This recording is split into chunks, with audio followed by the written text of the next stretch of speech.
So you could take a Polaroid and throw it into the toilet and it'll be okay? That's correct, yeah. You can pee on it, poop on it, whatever you Holy want. shit. They're Don't meant to give be Morgan sealed any ideas about peeing or pooping on There's chemicals stuff. that don't want to come outside, so that it has to. Nothing can come inside the same way they don't want the chemicals coming out. So, yeah, I'm blown away. It's interview time, it's interview time. Time for an interview. I'm gonna ask questions and you're gonna give me answers. Time for an interview. Welcome to episode number 69 of your favorite podcast, Lucky Time Explosion. Wow. It was going to be me. That's right. I think it's 69. I think we're right. You're the chosen one. Yes. No, 69 is divine. That's right. We have an amazing guest today, Nick McManus. Yay! And if you are a fan and you watch the show, don't forget to click subscribe We need that and button. a like. So do that. So yeah, we have Nick McManus, who's been around documenting the art scene for how long now? It looks like about 10 years now. 10 years? Yeah, Of all boroughs? at least 10 years, yeah. Wow. Yeah, kind of like fell into it. No, I didn't know. Just quick question. Where did you come up with the name Dude Man House? How did that Yes. come to be? So my friend lived in a long forgotten corner that barely resembles itself by St. George, Staten Island, living across the street from not only the defunct KFC, which they tore down, the Ganas cult is where if anyone knows what the Ganas cult is in Staten Island, that operates a thrift store What's and the a furniture Ganas store. cult? It's a legitimate cult. It's an actual cult? within the 5 boroughs. Oh, hell yeah. And you can look it up, kids. And so anyway, but there was all these like weird neighbors because it was obviously a low income neighborhood, but they lived in these beautifully decaying Victorian homes. Oh, that's awesome. Wu-Tang had their store. If anybody remembers where the Wu-Tang store was, he lived across the street from there, and he lived in a basement, and he swept a hair salon to live in the basement while he was a bike messenger, and there was a guy that used to come play saxophone. Wait, who's this again? My friend Philip Tovar. Hi, Philip Phil. Tovar. Okay. I'm gonna send you a link to this one. My best friend in the whole world from Whitestone, Queens. And is he Dude Man? No, but he had all these weird neighbors, and there was S Money, who was this guy that walked around with a bow tie on and a T-shirt, and then there was Dude Man, and I was like, "Yo, who's that?" He's like, "Yo, that's Dude Man," and it just stuck. And then They called you that, or there was another Dude Man? No, there was a real Dude Man. He's out there in So Staten you're like Island 50 somewhere. Cent. Yeah, You're so- like 50 Cent. You took your name from somebody else that's got a real name. That's correct. And Yeah. so anyway, so then it just became a pattern. Like if you didn't know somebody's name, it was It's like like Dude recycling. Man. Like Yeah, recycling. and it was Right. Dude Man, and it just stuck, and then it just became Dude Man's house, and that became a thing. And we've been throwing around this joke since like 2008. So when it came time for an Instagram, I was like Dude Man's house, and because when you start your Instagram, it's like most just your friends are running it. Right. So I had to have something that my friends would. Dude Man's house. That's Nick. So yeah, so that was Dude Man's house, and Dude Man, wherever you are, man, thank you. Yeah. Nice. Do you remember when you started your Instagram? It was I believe it was 2015. I think you beat me. At the behest of many friends that were like, "You're doing this Polaroid thing. You have to have that." And I was against it because when you're introducing a new art, and especially my art, which was like, well, I got to take a couple to get it right, and especially this is the age of the Impossible Project. So this is when the film, I don't want to say barely worked, The but it was Polaroid film. very niche. Yeah, like an Right. early Impossible Project film, you had to shoot into a black plastic bag in order to not overexpose it. Oh, wow. Right. Yeah. So what gave you the idea to start documenting all these local art shows? That's a good question. I basically came up with the idea. Basically, I did the art shows to get into the art scene because I had just a natural energy. Like when I was always a big Polaroid fan. It wasn't so much the group photo. The group photo came out of my love for Polaroid film and Polaroid cameras. And so what happened was that I was a huge Polaroid fan. I shot a ton of it. I shot it when I was a bike messenger. I shot a ton of it. And then 2007, they stopped making it. And then about 2009, that was when the last of the original film expired. Like Polaroid film didn't have the longest expiration time. But what I did have was an incredible collection of the best Polaroid cameras, which in the early 2000s you would find at a garage sale, like easy. You would find the dopest, like weird ones, like the see-through one, which goes for God know how much money now. And you would just find that at a garage sale. How many would you say you have? Oh, I have a ton in my mom's basement. Like I kept a lot of dying ones because they have stickers. So I kept it just in case anyone ever wants to do like a major reprise of my work. And it's like, oh yeah, I happen to have like a crate of my old cameras with all the stickers and the man sweat on them. But those are what was called the Polaroid Spectra format, which was my preferred format because it was the square. And I specifically shot the Spectra Pro Cam, which I used to have a joke about. That was the camera that was the camera that cost people a bunch of insurance claims. Like why? You're the insurance guy, and you have the Spectra Pro Cam, and it opened up from the side, and it didn't have a lot of settings, but it was incredibly accurate. And like other Polaroid cameras, like there was like the Polaroid Spectra Pro, you could do intervalometer with it. You could actually use that Polaroid to shoot a flower happening, but that camera didn't have as wide as an angle. And so anyway, so it's like, man, you're a real estate agent and you hear about the car, and the guy's like, yeah, I got some front end damage, and you take out the Polaroid, and the guy's like, yeah, it's right, his car did get hit, and he takes the photo, but didn't get hit that bad. This guy's lying. And that's the Polaroid that cost the guy the claim, you know? Oh, man. I bet you can even give me the model number of this one. Which is the Polaroid that's like a white color, but it has like a little rainbow strip on it? That was the Presta. That was the Pronto. That was when Pronto. that was for XX70. So when the XX70 that a lot of people are familiar with, the flat metal one that pops up, the Right. legendary SX70 camera, that was the buffer between SX70 and 600 film, because SX70 worked without a flash. 600 and then Spectra after that was made to work with the flash. You could turn the flash off, but it was tricky. It was actually made to be used with the flash even while it was daylight. That's how the film was formulated. So the white ones that opened up, you'll notice a lot of them don't have a flash, or they had a flash attachment for them, and those took SX70 film, or I guess you could put 600 in them with a flash. Wow, so I guess you're a Polaroid expert. Yeah. You're like a walking. Yeah, no. yeah. You're an encyclopedia. I mean, of that's Polaroid. that's what it was. I mean, that's the product of going to, like, before Wikipedia, you look all this Yeah. stuff up, going to 1,000 garage sales and going to B&H all the time. And Well, I want to talk about your flash yeah, because that, I think your flash That's is hot. like iconic. the legendary ping pong paddle, like that Yeah. that became a necessity. So when I first started doing the group photos, which came out of which was Could a you big remember evolution. the first show that you went into? You're like, this is where it begins. Yes, there was a band. I had come back from South by Southwest. I was shooting Polaroids in South by Southwest, but more like a traditional photographer. Like, let's do like moments. Look at, there was one Right. group photo I took that trip that I think half came out because the film was so sensitive that there was a flash of light. It just cut the group photo half. But then I got back and I reconnected with a band that I knew, and I said, here's an idea. Let me take group photos of bands. Like, start with something. 'Cause start with I always worked with bands. bands. I've always worked with all my friends are musicians. I was always the one photographer friend out Do of you play? all the things. Oh, I'm tone deaf. Like, I can't even. I can sing real well. I do have some songs. Well, that's fun. There are a And, few yeah. bands that are tone deaf. You ever heard of the Shags? No. Yeah, it's three sisters, three tone deaf sisters, and their dad just kept on like buying them studio time and recorded an album. They have a song called "My Pet Foot Foot." My friend Foot Foot. But it's like a bunch of clanky, like, "Hi, my friend is Foot Foot." Like it's really Also, the crazy shit. the Deftones also are kind of off key a lot. That's right. yeah, I never thought yeah. of They that. use a lot of audio correcting elements to make sure that Chino's voice is Ooh, Look, that was something's wrong. going on there. holy macaroni pony. Holy macaroni pony But- is right. So when I came to shooting, so then that kind of grew, and then I think I started shooting and then I thought, okay, we'll do the band, but now let's do it with the audience in the background. So I started doing that, and there was no way to get the light, especially if you're shooting like a band just with all band, dark because in the the lights back, are going right. this way and then that. But what the Polaroid Spectra Pro, what that camera had was a long exposure mode that you could set. You actually had within, I think, a 10-second range. So I had experimented with that, and I got some amazing exposures. Again, some came out terrible, but some came out really good. You must have been Where- pumped. When you see the ones that really hit, you're like, yeah. And you would see, and like ambient light would blow it up, and it'd take multiple to get it right. But then but it was also still very random. You know what I mean? So then I just literally was like, oh, maybe I could hook up a flash to the camera.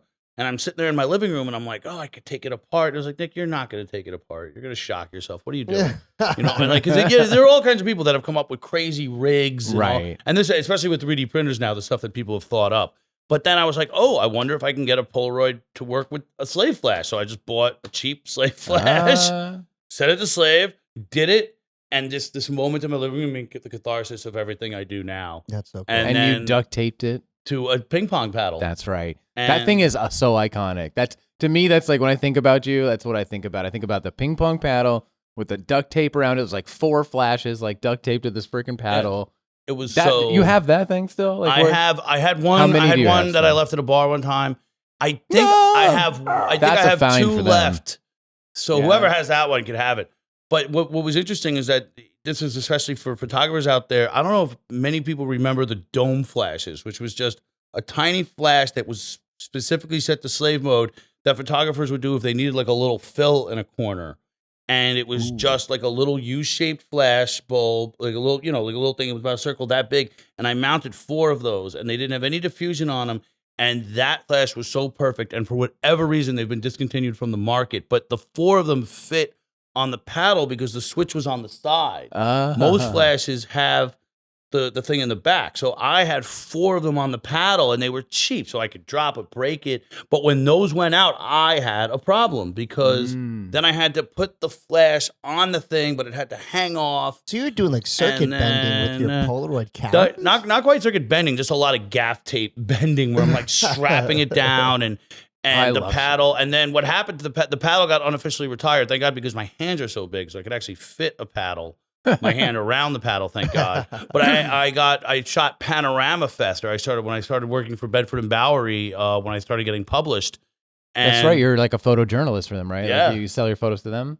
Yeah, I used to. That's awesome. $200 and the writing too. It was like $100 for the photos, but then I was writing because I did go to documentary school. That's really the hidden factor is that I went to school for documentary Where'd you go? filmmaking. I went to Hunter.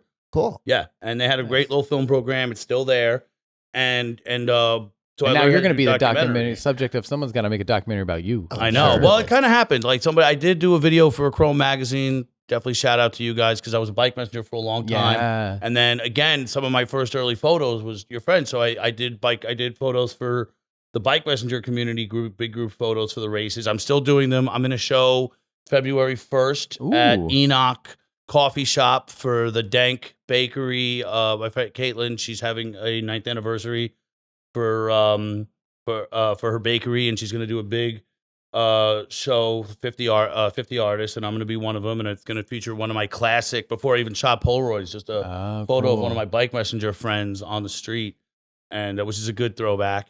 But anyway, how are your knees, by the way? They're good. I had strong knees. I always have had strong knees, and I still You work. need them to do bike messenger work. And grip work. I mean, I'm a movie grip now, so I'm pushing cards and jumping off lift gates. Not, don't want to say that out loud. Yeah, but, OSHA's going to come in here. Lightly stepping off maybe a 1-foot drop. But thank God I was born with strong knees. But also, it helps my back. Like if I'm lifting something at work, and like I could lift something with my arm, but still somehow find a way to put the weight into my legs. So it's not. So also, you have to not throw out your knees by using your legs I've been doing accordingly. it wrong my whole life because I've done physical labor my whole life, and it was like, don't rush, use your legs. I always used my back, and now I have like 3 herniated discs. Oh God, yeah, There you go. No, I just I'm like, I love life. I've like fallen like a turtle. Like I've just become so like resistant to it that if I lift something and I notice I'm going to put my back out, I just fall. Oh, That's man. funny. I just won't do it. I like do it, man. I like how you said you started doing like the art show things as a way to like get into the art scene because that is like the perfect way to get into the art scene, isn't it? Because at the end of the show, people are there. They all have to look at you. Yeah. So everybody's staring at you from the gallery, and then you're like an exhibit in there for the evening. Yeah, like I got hooked up with Super Chief was like the first like gallery I worked with like when I was doing my infancy, but really how I met a lot of you guys. Yeah. Which was con artist. And I didn't know I didn't know who it was. I was in the neighborhood. I just walked in. You're like, what is during this the day, shit? and I just Ludlow? walked, and Brian, who was just the friendliest guy, was just yes to everything if you were cool. And I walked in and I said, "Hey, it's like, oh yeah, I'm doing this thing with Polaroids, and I'm taking group photos." And he says, "Well, they were doing a show every week at that point." Yeah, And we were doing it every Wednesday. Shout out to Brian, by the way, but he's watching from Japan. They said, like, we'll see you soon. We're Yeah, going. yeah, we gotta come. him, Jackson, the crew. We got to all go to Japan. Yeah, we're going. Okay. And It'll be so fun. You got to come with.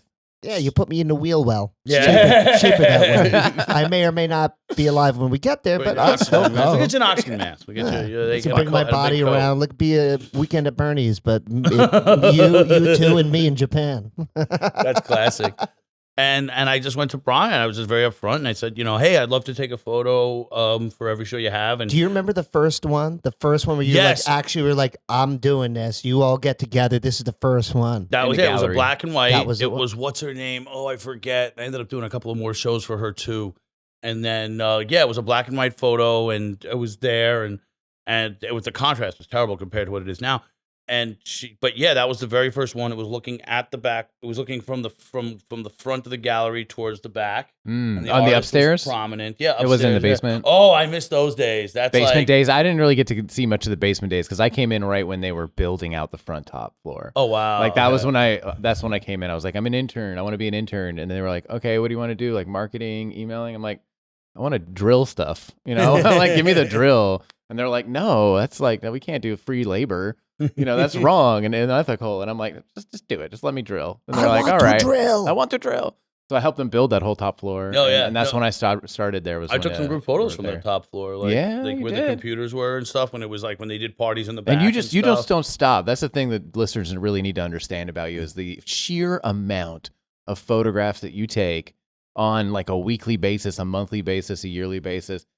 We've been rocking at Solus here for like since 2020 only, and I already have an entire wall behind my desk filled with event photos that you've taken. I know it's like insane. It's like I've been. It's You like lost count by now. You had to have lost God. count. At one point, I did have a rough number on it, but it's in the double thousands. Oh, Definitely. Wow, yeah. shit. Because what was it? What I shot with real Polaroid, not real Polaroid, but with the Impossible Project film, which became which was So you're the rebranded reason as that Polaroid Impossible is still film. around.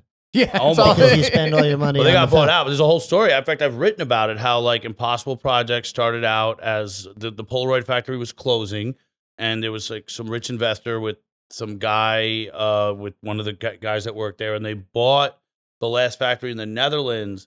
But the actual chemicals were sourced from all around the world because they had been banned. I mean, chemical Polaroid film in that form was so toxic that you couldn't really? make each chemical in a certain country. It was the same way. Kodak had the same problem with certain silvers. Like that's why Super 8 sound film.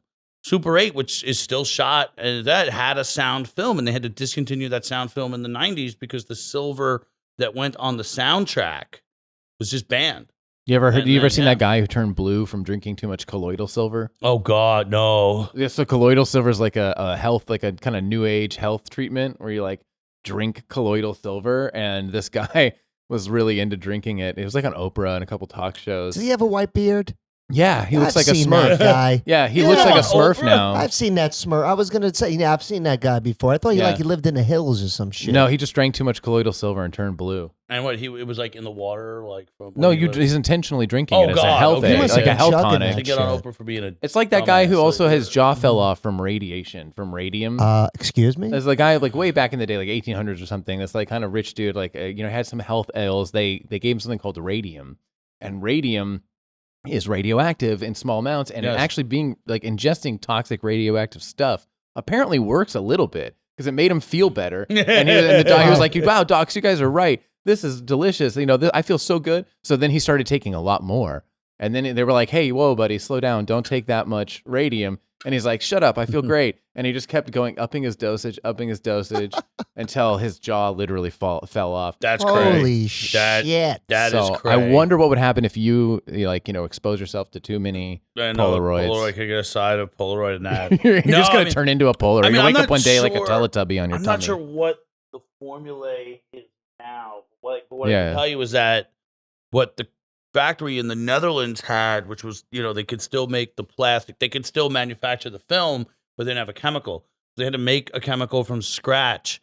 and it worked. And the original the original film was very unwieldy. Like I said, yeah, it overexposed very easily. It was thick. Sometimes it just didn't come out. Actually, sometimes the photos. Anyway, so they got better at it, and then there was a really good version that they made in 2016, which is my favorite of all. It's better than Instax. Because Instax, which I shoot now, basically primarily, I almost feel like a fraud. Not a fraud because I'm not shooting real Polaroid, even though Instax is real Polaroid. And now the fact is that I have tons of Polaroids because I can shoot so many. That old film was like $25 for 8 exposures. So Wow. any party I went to, I could only shoot 2 photos. But I looked at it the other way. I could do each pack of film was 4 parties a night. And that's where things got. That's where things went into it. And I was between jobs. I had been a production assistant, and one of the reasons I was so good working with groups is that I had been I was a background PA. That was like my main job when I was a production assistant. I worked on Gossip Girl, America. I worked on 30 Rock, and I learned how to corral big groups of people. People would ask me like, "How did you were able to do that?" And I was like, "Well, it was my job." And like we were talking like Gossip Girl used to have like a 200-person scene every episode. They're not really making them like anymore. And also they were doing 24 episodes a season. Yeah, that's a lot. So that's a lot of It's work. almost as many parties as you go to a night. Yeah, I know. Well, and there are a few records for that. But what happened was that I was between jobs. So I was trying to get into gripping and I was getting out of PAing. So I was working part. So I had a lot of time on my hands and I was also given a car. So I started to do to the point where for about a year and a half, I was doing between 6 to 8 parties every weekday. Holy shit. And I was Every doing weekday. anywhere. How do you even from have 10 the to energy 12, to pull that off? Friday, and then you would wake Saturday. up and go to work the next 33, day. oh my God, someone cracked up. It was my flower for Algernon. It was between 32, 33. It was when I had the most Sad energy, book. the most Sad. intelligent. I could remember things if you told them to me. It was like I felt like my 20s, I couldn't remember a thing. And then that early 30s, and I'm not going to say it's been downhill from there, but I had an energy, I had a tenacity, and I just went with it. But And you I also really, used to smoke crystal meth. Or you don't do that. we anymore. had a good No. time here, man. Just joking. It was up, but you were feeding off the energy. And New York Yeah. pre-pandemic was really growing and it was raging. And like I said, con artists had a really big community of street artists that's not gone, but everyone's gone their own direction. Here's a you really know? good question for you. For someone who has been documenting the art scene of New York City and all boroughs since what, 2007? Yeah.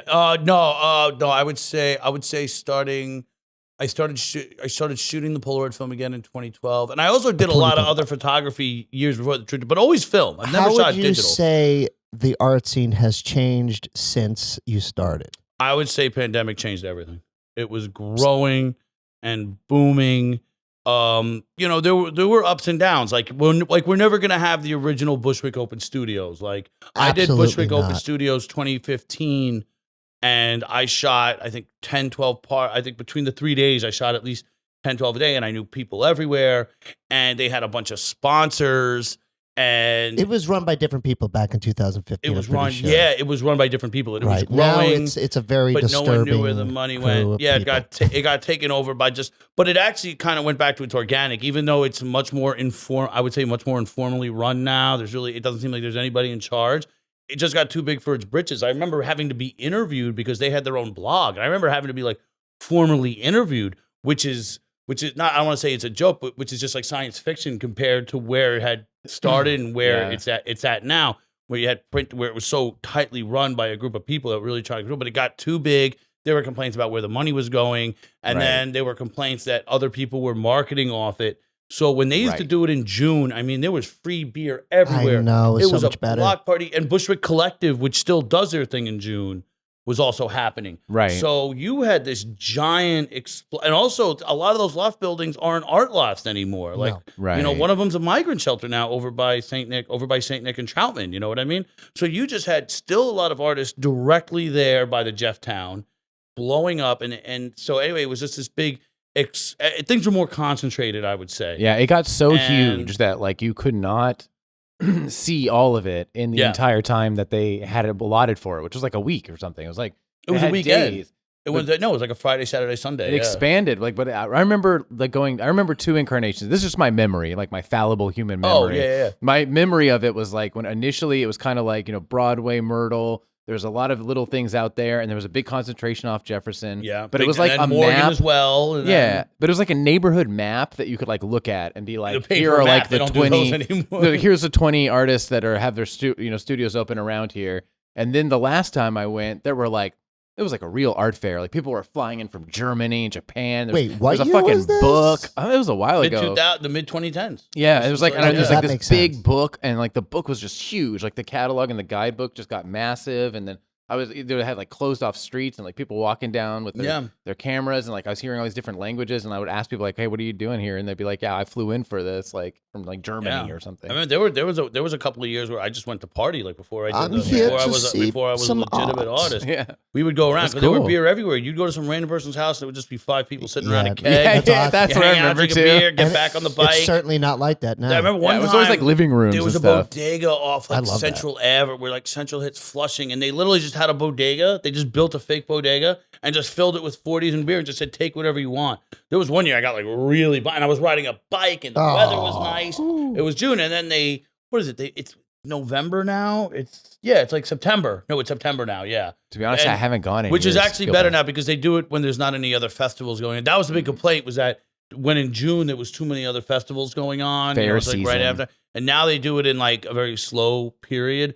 And it's gone back. I think it's gone back to it. It's really there if you want it. But, with gentrification and changing attitudes and everything else, you don't have that concentration of artists. There's still a lot of artists in Bushwick, but you don't have that concentration. And there was a moment, I would say, probably between 2015 and 2016. And then towards the pandemic, towards the pandemic, the city was growing, but the whole art scene was growing because then a lot of people were moving to Ridgewood. Now you have Brooklyn Mirage opening up. House of Yes is now in its modern incarnation in like a giant building. Scorpion Records. You know Scorpion Records? Well, no, but they opened during pandemic. They opened during 2020. They're cool. Yeah. That's one of the last few places that are just like you walk into there. Where all the artists live now, in your opinion? They're all spread out. Like now, and do you think they're spread out now? I think that being an artist, I'd say people are just spread out. They're doing it in their houses and they're doing it very professionally because there was a lot of like kids coming. Like I didn't go to art school and also I went to school in New York City. So when I graduated college 2004, and I would say when I was still in like the prime of my 20s, let's say between like 2005 to 2010, when I was like a bike messenger, I was a part-time production assistant, and like you'd have like people could still get leases for these crazy things. You had like Todd P shout out, you know what I mean? All the crazy Todd P shows, the original Market Hotel. You had a lot of artists. Yeah, no, Market's still there. You had a lot of, but now it's a rave spot. I mean, they don't do. It's a lot of electronic it's not like music. You have Panther. I just remember one show I went to Market Hotel. I don't remember what it was even. I think it was like a friend's band. Yeah. And then I got to see one of the people's like rooms who actually live there. Yeah. It was so weird. I was like, I'm like in the merch booth and they're like, oh, come back here. And it was like a little hobbit door. And then there was like a whole little tiny bedroom hiding in there. That was the amazing thing. Yeah, but people have kind of like moved on from having like more neighborhood centric stuff. You think it's just the high prices and rent? The high prices of the rent. Jimmy McMillan, where are you? I know. We need you back. Come back to life, Jimmy McMillan. Damn high, man. Yeah. And a lot of people have gone upstate. Like I didn't have people moving up to Beacon in 2000. People were too young. Right. I mean, but you could also think now Beacon is super expensive. My complaint is that we're also getting older though. My biggest complaint now is that I live in Sunnyside. It's the best neighborhood in the world. I work in film studios. All the film studios are buying. In fact, there's a studio opening up in Sunnyside right now. I could go to Manhattan easily. But everything, all the art shows I get invited to are either super deep Bushwick or Ridgewood. Mm-hmm. And that is just so inconvenient for me because I have to get on there so basically, but when I started out doing the Polaroid thing, and even before I was an artist, and I just wanted to party, everything was Williamsburg. I mean, 285 Kent, and Secret Project Robot, all these places were right. The original Secret Project Robot. You know what I mean? Oh, I remember that too. And that building's gone. You could go on it, and I have some of the last photo group, and it's actually because when I started taking the group photos, that's when a lot of stuff started closing. Like I have photos from the last day of 285 Kent. I remember when I was in Basel. I have some photos at Glasslands. I do have some photos in Glasslands. I have the last night at Silent Barn. Oh, but then man. Silent Barn which moved. Silent Barn? The one near Halsey? Yeah. The Halsey stop. No, but then they moved, because which is now Trans-Pecos, yeah. Right. And then Silent Barn moved closer. I covered that for Bedford and Bowery. And then what was it? It wasn't Secret Project Robot. What's the one? That event, Secret Project Robot, They moved from when they were on the near the water. But what was the one that Lightning Bolt played the last show? Was that? I love Lightning Bolt. Lightning Bolt. Not that Lightning Bolt. Man, but again, these bands and a lot of the music was coming out of these crazy shows, and you could only smoke inside. They didn't want people to know the things. Do you remember So you have this sweat and this youth and this energy, right? And it's concentrated, and people are young, and also. Not to stroke the white elephant in the room, there was no iPhones. So Yeah. it's Ooh, not let's so talk much that about you technology had, after the it's break not so here. much that you had to find Oh, out. we have I'll a close break. out on this. Yeah, we got to have we got 30 seconds. The camera's going to kick off in 30 seconds. It's just that when you were in a room, you were not distracted by anything in your hands. You were constantly interacting and talking and mosh pitting and drinking and smoking and yelling and spitting at people, and you had this energy that I feel has been depleted by the distractions of smartphone technology. Oh, well, we'll be right back, and I will probably be defending smartphone phones because I'm an internet baby. All right, we'll be right back on a break. Check out Solus Studio where we're filming, and thanks for joining us. We'll be right back with Nick McManus. All right, break's over. And that's what it was. It was Death by Audio. Death by Audio. Right. Over on South 4th. I'll never forget the checkered floor. Yeah, the white checkered and floor. black checkered floor. And that was- didn't they make guitar pedals in the back? They made Death by guitar Audio pedals in was the a back, guitar- and they made right. video games. And so I actually had the photo. I got to see one of my favorite musicians, Ted Leo, there. Oh, and then Vice the took over that pharmacists. building. Yeah. And I remember lightning bolt on stage, and I couldn't get a photo. You couldn't even get into that show. It was like insane. And then, And anyway, you're saying that Death by Audio is like evolved into Wonderville? into Wonderville, yeah, It's the same people? because that venue at Kosciuszko on Broadway became the next Secret Project Robot is where Rubalot is now. Oh. And then they had that space, which I have which I documented for Bedford and Bowery. Then they moved to, I've documented that 3 times. Then I got their opening at the Kosciuszko spot. Then they moved. They're actually back at their original location in Williamsburg, and they're also opening up a new one in Portugal. Yo, what's up, Rachel and fam? Over if you're over there, original Secret Project Robot crew. But then Wonderville took over, and I believe, to the best of my knowledge, Wonderville it has some of the same people that made the video games in the back. Because Secret Project Death by Audio had this huge back where people lived, and they had this giant net, and you could sit on the net, and it was actually. I love nets in warehouses. There was one in Oakland I remember like that, but. Yeah, I bet they are the same people. Just because there's a small world, like video game making indie video gamers. I'm sure is like a small world as artists. Yeah. So you end up like knowing all the same people. And I end up in there because the Wonderville crowd is a little younger. I mean, I'm going to be 43 this year, but my friends. It's my favorite place. It's like probably one of my favorite places in the city. Yeah. I love that place so much. And conveniently located on Kosciuszko and Broadway. Go check them out. Go give them some money. And anyway, but my friends Blossom. That's the unofficial. Not to be confused with the one from the show Blossom. No. BLAHSUM. Ooh. My boys from Blossom. My brother from another Florida, Nate McManus. They're guitarist. I'm Nick McManus. He's Nate McManus. But they did a show a couple of years in a row for the birthday show. I think Nate's birthday show. So I ended up back at Wonderville for like a few reasons. I think Brooklyn Wildlife had a show there maybe, and then because it's a great the way they built it out with that. Because again, you need lots of light when you're shooting the Polaroid. Because I have now I use a setup of 3 slave flashes, like big, basically. They call it I forget they're basically just poor man's Nikon lights, but it's 3 flashes, so it's more of a flash bar now. Ooh. It's also been a change where you now take more than 2. Yeah, because it went from Uno Mas used to be your like slogan was Uno Mas, and now it's like 4 or 5 of them. And price has something to do with it. Also, a lot of have more Polaroids to take because I give out so many extras. But the other reason, did you ever try to get sponsored? I was sponsored. I got a discount. Well, it was an unofficial sponsorship.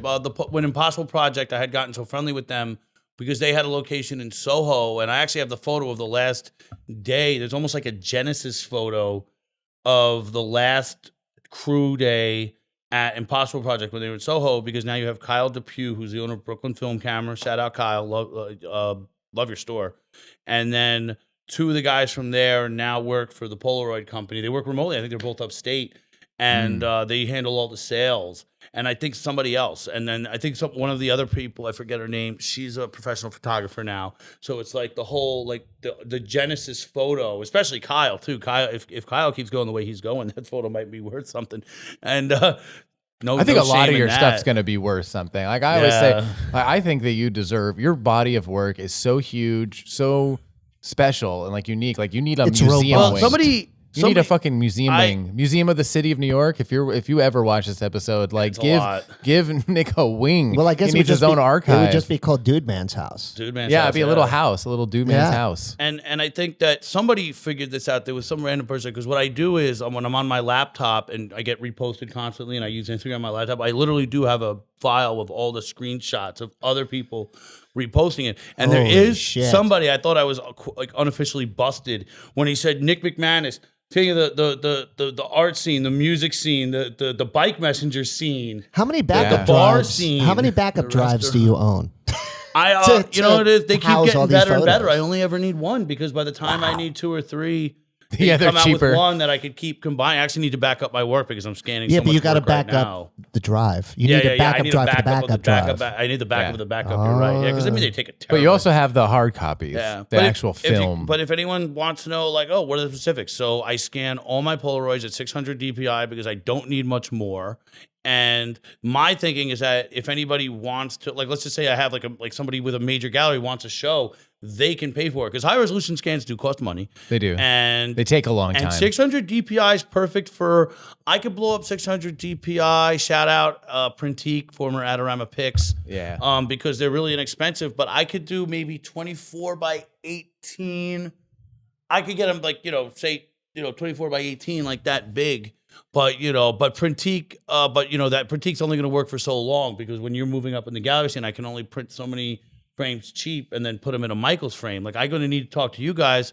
Shout out Skewville, hopefully having a show this March. We'll help you frame and it. I just here at Sola Studio. It's you have to order a fine product because this is going to hang in somebody's house. I'm not saying there's nothing wrong with a Michaels frame, but at some point you got to step up. But you also got to keep your day job. It depends on which Michaels frames, because Michaels has like good frames and then they have like real crap frames. They have a whole like range. The poster, like the dorm room poster. Yeah, the dorm room base frame. Hey, Hey, give me a quick second. I'm going to adjust this and probably make a bunch of horrible noise. We'll see if this is funny enough to keep in. I'll But take 2 this seconds. opportunity to fart. Then.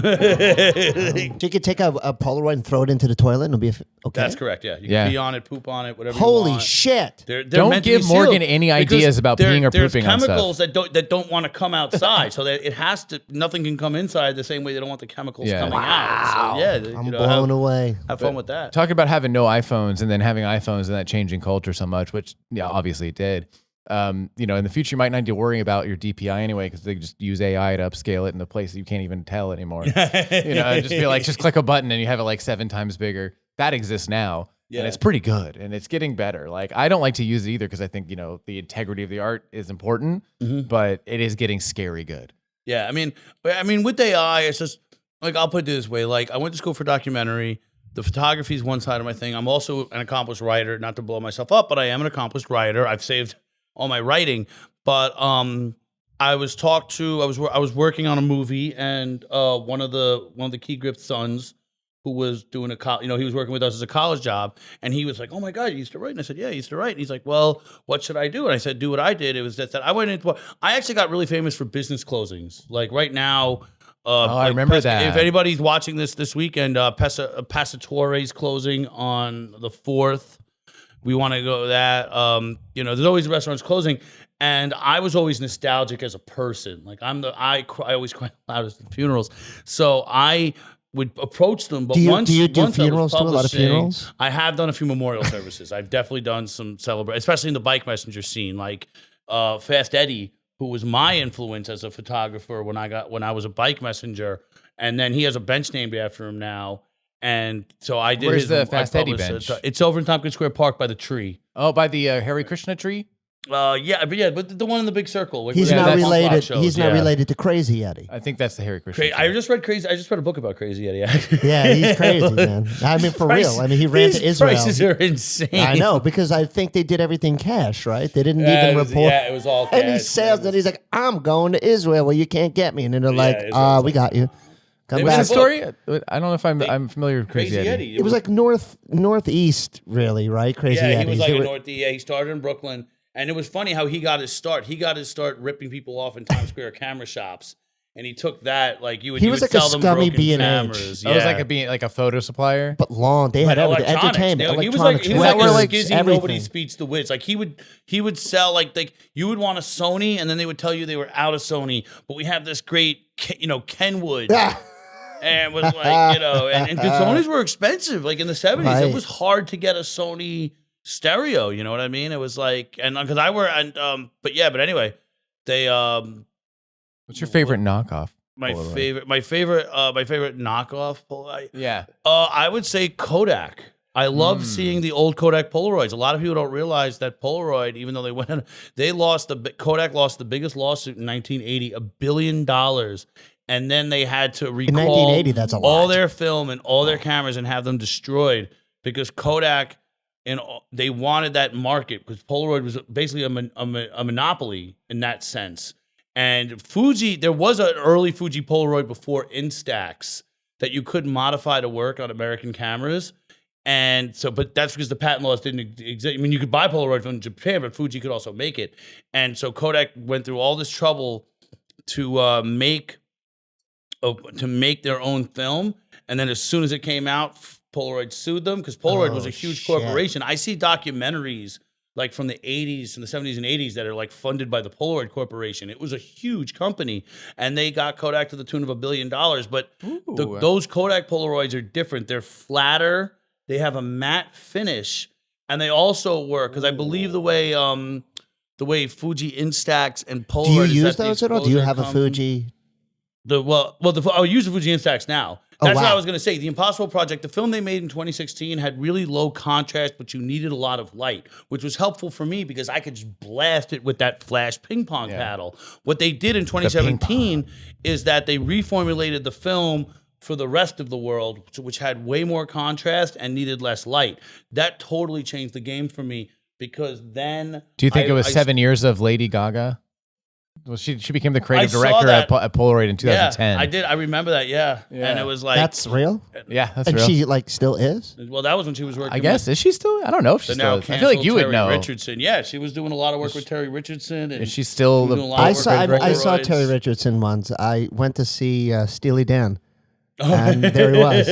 I was like, oh, shit. Of course. Well, Vice magazine funny. was a big influence. In fact, that 80s look, I actually, when I was at the height of my game, which I'm, that's debating what is the height of my game, but really late 2016 was the height. That was your biggest output, That was right? my biggest output. It was also the one. So I remember I feel like American Apparel went out of business. yeah, So one Dove. day I just put two friends in the Corolla and we went to every single American Apparel. That's how this And closing what's stuff her name? started? Well, who worked at Con Artist? Remember, she was the. I know she a lot of worked people at worked at Con She Artist. worked at the American Apparel flagship on Broadway. Oh God, which one? I worked at American Apparel before Con policy Artist. of no one taking photos for the end because Dove Charney got like Me Too'd and all this stuff yeah. happened, Right. and he got Me Too'd before there was a Me Too.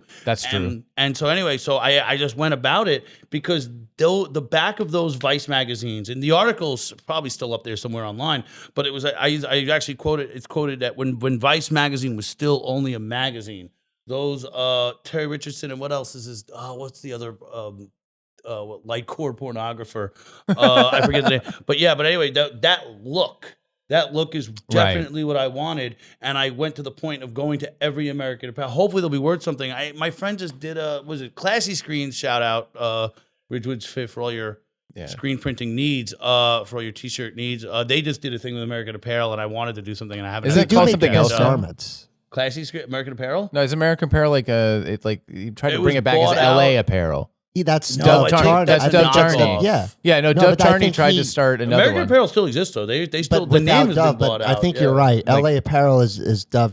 Yeah, I think it is. Yeah, That was my job interview shirt when I got out of that's college. funny. I remember An doing my American job interview Apparel at polo. American Apparel because my first job in New York was at the basement at the Chelsea one. Oh, God. And it was weird because like I I had have a to photo get. of that store. Oh yeah, I'll get it to you. yeah, bring it to me. Of course Give it you to me. do. Avenue, right? On That 7th was funny. Avenue. That's yeah. how I ended up in the R. Stevie Moore music video. Was that the That's awesome. The director of that music video was the general manager at that Chelsea American Apparel, and Yeah. they just like we need extras, like, and so I went in with my girlfriend at the time. We were in that video, but no, it was a weird culture at that store for sure. Oh, yeah, good people. I remember I wasn't a manager or anything, but I kind of sat in on like I kind of like peeking around the corner when they were having their like manager meetings, and just the one thing that sticks out with me was that there was this whole memo going around that was like good eyebrows, and then show a girl working there with like big bushy eyebrows, and then they would show another photo of a store employee that they came and took bad eyebrows, and she had really skinny, like trimmed eyebrows. Well, I think they caught the fall because people forget. Remember when Abercrombie and Finch used to have the topless dude outside with the beach ball, and you'd see him at the Roosevelt Field Yeah, Mall? Abercrombie and like My American mom Apparel too, went right? to I mean, him. not American Eagle. My mom was bored at the mall one time. She literally went to him, and she's like, "They only pick you guys out because you guys are fit and you look like the classic American kids." Yeah, and they're like, yeah. My mom had been going to that mall since the 60s, that's at the 50s and 60s. So to see these like kids wrapping around, it was like, kid, get off my lawn, kid. and it was so funny. I was so not embarrassed. I'm like, go get him, Mom. Shout out, Mom. Shout out, Cynthia. I behaved. Definitely didn't curse this time. No, but anyway, no. So, but with American Apparel, it wasn't so different. It was just so much more overt. It was like then what obviously other companies were doing, but they did sell sex and as a young kid, but they made really great clothes. They did. American Apparel the best shirts were. I lost. I think I mean, as a printer, their turtleneck. I have one left, and I lost one. I lost it at freaking Bowery Union one time. But yeah, they made a really great turtleneck. I wore those turtlenecks when I was a bike messenger. It was so comfy. There was just, it's one of the most comfortable. The 50-50, the I don't- American yeah, Apparel yeah. 50-50s. The reboot, I don't there's think made nothing the like it. turtleneck. Like right now, I'm wearing the only thing to replace it is a cop turtleneck. This is like an Army. I got this from an Army Navy store. Yeah. Cato's, which. But you want to get out of bed and you want to take a photograph. Like Do you tomorrow. think they expanded too big mainly? Like probably? Yeah, that was a lot of they expanded too big, but I think it was just Dove. I mean, he just moved himself. Well, I remember. So he didn't have a chance to shrink down because they just bought him out and he just kept trying to retain control of the company. Right. And it was just too little too late. 'Cause I remember being hyped about getting my first New York City job being in American Apparel because I'm like, I'm in New York now. And when back in California, when I was living in like Berkeley, Oakland area, I had friends who were like store managers there making like living wages. Like decent money. Well, he had and then I got in there and they were like, "Here's your salary, $850." Well, he had a great idea with the factory where he was paying living wages. They could use a phone.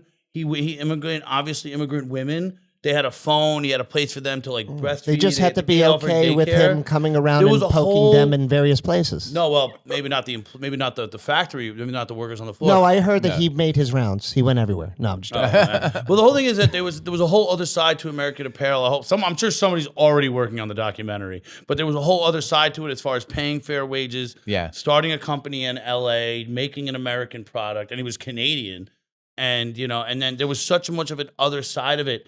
But once you get into that kind of trouble, and of course that kind of trouble becomes all you're going to be famous for, all of that is lost. Just That's like a the physical bummer, copy of Vice magazine. All these things are just memories. Now I think you got the bad one. Now that we're old goats. But but again, going to all those American Apparel stores, you just want to get out of bed. Like tomorrow morning, a 130-year-old bar just closed in Long Island City. If anyone's familiar where 5 Points was, which I thankfully got some photos of before, and I photographed a lot of the demolition. Did you see have they ever built that new condo? I haven't been out it's there. Huge. It's Did it's they like have a mini twin towers. Do they have the sign in the lobby? Because that was the funniest shit to me. Because they knocked down 5 Points with the graffiti, the mecca that it was.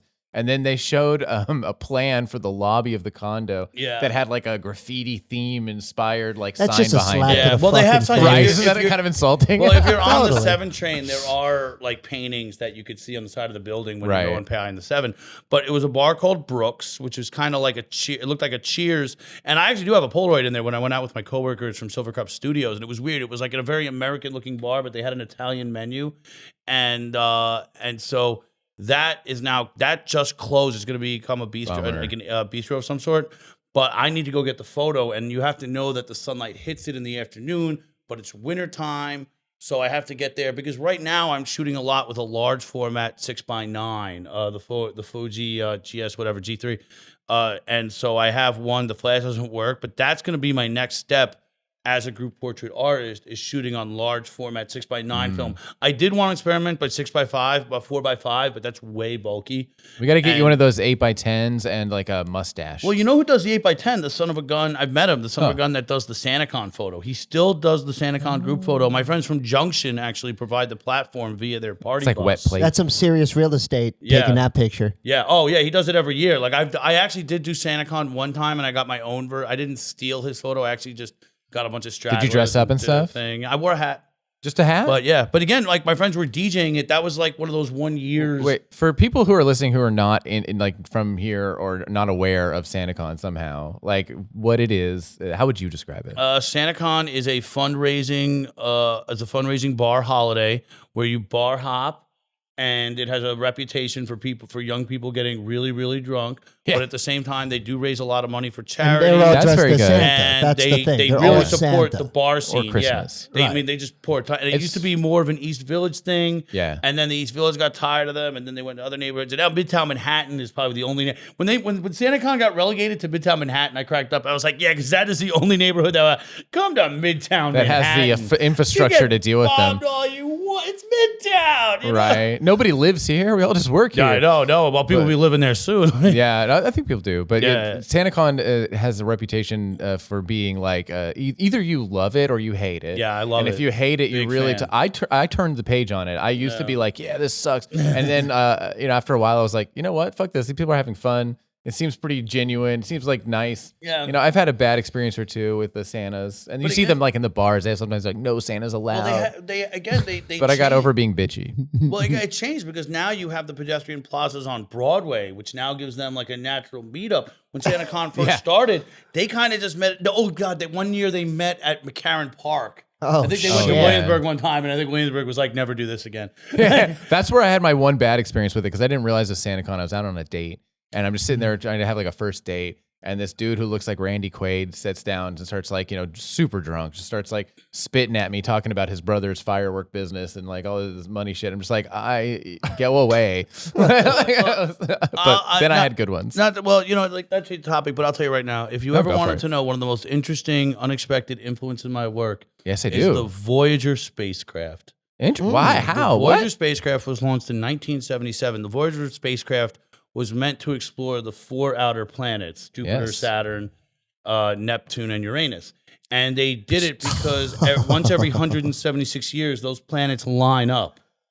Yep. And they literally, what they did is that they sent it to Jupiter, and they slingshot the Voyager satellite, and they made a visit.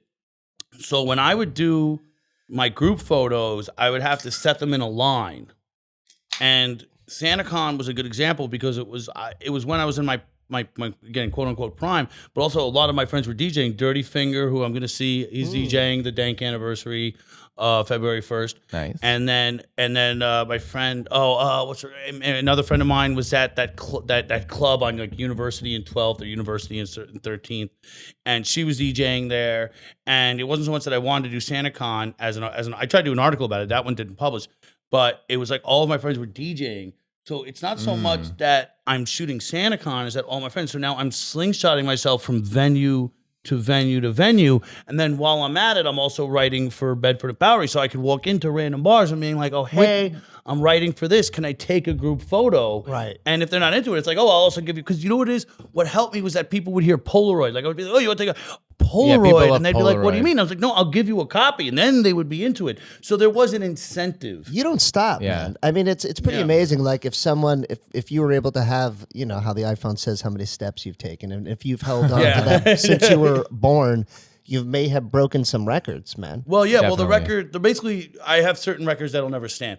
The fact that I was basically, when I started taking the Polaroids, it was okay. No one's taking Polaroids. Then it became no one's taking Polaroids as a group photo. Then it became well, no one's going to take this many photos in one night in 1 week. And it just slowly built itself into, I've built something. I've created a demand where there wasn't a demand, but I've also set a sort of amount of work that could never be recreated I because agree. you would have to do it that long. It's funny when you were Right. said your I did not expect the whole thing about slingshotting around the thing when you said Voyager, because isn't Voyager the one that has the golden record on it? Yeah. Yeah, the golden record is what I think. That is how your work relates to Voyager to me. Not about your slingshotting and lining up bars, but because we sent out this record that's supposed to like represent humanity of all the languages, of all the knowledge, and like something that could be easily understood with just the simple language of mathematics. And that's what your Polaroid collection is like, is the history of New York City party scene and event scene. I don't think there's a better record of it. I think that it would be it'd be a really crazy project I just had an idea of. If you get all your scans and you employ like some sort of tech to use facial detection and let it automatically map out like like who keeps popping up in what photos. We had like, one of those. Put it on there. When I had my show at Ace Hotel. Oh, cool. And I had 750 Polaroids behind plexiglass, like real Polaroids. That was when we were rolling deep in the Corolla, and we had an informal tally of Jackson Lynn. Yeah, Shadow Jackson, and the artist Russell Murphy, and Russell. the people that were in, that knew what was really behind the show. It was like there was a tally of who was in more photos in 2016. Russell Murphy or Jackson Lynn. Who won him? Jackson or it was probably Jackson. Oh, it was probably Jackson. Yeah, it's Jackson. Jackson goes. He rolls deep with you. That's like I know him to be the one I expect to see with you. Deep. I was supposed to call him today, but I called him yesterday. I talked he's to him helping the other out day. Dean right now. He's helping Dean move some stuff. I love Dean as well. Dean's one of my favorites. Dean's like these people that are gonna like be around for a long time. Yeah, we're not going anywhere. Yeah. I mean that's the greatest part about the scene, especially the con artist crew. Here's the crazy thing that I'm going to drop. Not that this is the end, but I am moving. I am leaving Brooklyn. That's I right. know. Going to Warwick, New York. Like we were talking about, the city has changed. My brain is melting. I have a crazy roommate that makes me want to implode. And it's time. You've been in the same spot for a long time. 14 years. Maybe. It's a long time. Everyone's On the moved up corner of there. Troutman and Bushwick Avenue. I have photos in that basement during Bushwick Open Studios. Right, and that's when Bushwick Open Studios. You had that group show awesome, down there. dude. Yeah. Awesome. I had so many people, man. That was such a cool, and it was packed. It was so packed. And you're right, after COVID, everything just changed for the worse. I hate to say it. I'm just going off of what See, really I happened. like a little. I'll play a little devil's advocate, just in that, like I do. Of course, it changed a lot of stuff, and it did unfortunately shutter a ton of amazing small businesses that were kind of like the heart of a lot of these scenes. But I feel like my day to day didn't change that much. I still get to work with artists. I still get to put on art shows. I still get to see what people are creating here, and like that's changed a little bit of like what's getting created or who's actually still holding on. But yeah, I'm not there yet. I'm not coming up to Warwick with you. I'm Sad. old. I know you're a I little was old. born No, but everyone's moving up there. 1979. Everyone's doing the Hudson thing, the Kingston thing, And the it's still Beacon close. thing. It's still close. Everybody's It's moving not upstate. crazy. Well, My Beacon's friends now just bought a super house in expensive. Poughkeepsie. But you'll be back. You'll be back in the Well, city, right? That's deep. I will definitely be. We can Take drag the you train. back. Oh, you'll be still be doing the the podcast. You're bus. gonna have to take the commuter bus to get down here. I'm Yeah. doing the bus. Fuck the train. I hate the fucking train. Wow. But like I said, the congestion prices are probably. I can't imagine what a ticket. Good, but that would be like $40. Yeah. I mean, when I was doing the It's group insane. photos, I used to go back and forth from Manhattan. I used to slingshot back and forth. Imagine to getting Manhattan congestion multiple pricing times for in a that night. now. Yeah, you have Well, you to only pay have to every pay time. once, but I yeah, would have that's had true. to pay for it. I mean, $9 in inflation, $9 in 2016 money. I mean, Right. it's a real number. That's crazy. I think they need to leave the people who bring the bodega supplies alone for the congestion No, pricing. I can't Like, pay this much for Doritos, bro. Yeah, it's No. like Don't get out do of this to here. me. It's not like box just we need them. It's like, it's like the Colt 45, and when like Colt 45 40s were like $1.99, and Yeah. then the Coors Golden 225 Banquet. or the guys Yeah. would scratch out the $1.99 and It's stuff. true. Like you could track inflation by the price of a Colt 45, but they don't even Oh, put the totally. prices on them anymore. I can't even find a Colt 45 Wait, 40 before anymore. it's like we're getting down to the wire, and I want to make sure that we tell everybody when your show is at Skewville. And I want It's looking like March. I'm still Nice. getting it together now. I had to track down the photos because I've been working a lot. I mean, me personally, I was actually really impacted by the Hollywood strike because I work in movies. Yeah. So that was like so it wasn't so much the financial setback. That's obvious, but it was the fact that I had to work every possible. I couldn't Right. take time off. Right. And then Remind everyone how everyone can find you on Instagram yeah, it's too. good. Yeah, at Dude Man's House, DUDEMANSHOUSE. And I kind of have a website. You could actually go to nickmcmanus.com. I actually good. do You have a own nice .com. that Nice. thing, but there's not much. I haven't updated that in years. I should. Have need you some ever help, looked for any dude. other Nick McManuses on the planet? Any God. others? Well, I've only found a Nate McManus so far. Nate. Here, But bro. getting back to Skewville, I didn't shoot as much stuff. I wasn't able to shoot a lot of stuff. But with Skewville, again, it was the same thing as Con Artist. Every month when they had a show, I could shoot the show, and also their gallery in the back of their space. They took awesome. a garage, I they love that renovated it. space. It's Love it. light, and we're from the same neighborhood in Whitestone. Like, cool. They're great people, too. Both Those two the Skewville brothers, we're from the very same nice, neighborhood, right. so we were just two people that come from the same neighborhood that clicked.